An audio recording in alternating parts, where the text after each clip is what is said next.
আপনারা নিরপরাধীকে অপরাধী বানিয়েছেন। আপনারা কোরআনের খাদেম, কোরআনের পাখি আল্লামা দেলোয়ার হোসেন সাঈদী রাহিমাহুল্লাহকে আপনারা ধর্ষণকারী বানিয়েছেন।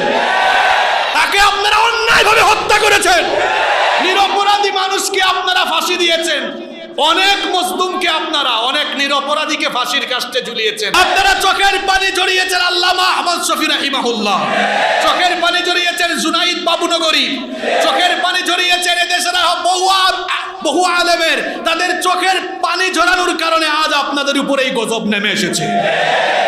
বহু আলেমদের সাথে আপনারা বেয়াদবি করেছেন, বহু মসজিদের ইমাম খতিবদের সাথে বেয়াদবি করেছেন, বহু জায়গায় মাহফিলে হামলা করেছেন।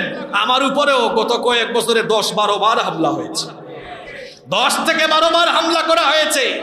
আমাদের উপরে হামলা করেছেন। এখন আপনাদের অবস্থা এমন হয়েছে, পাবলিক খালি খুঁজতেছে আল্লাহ জানে পাইলে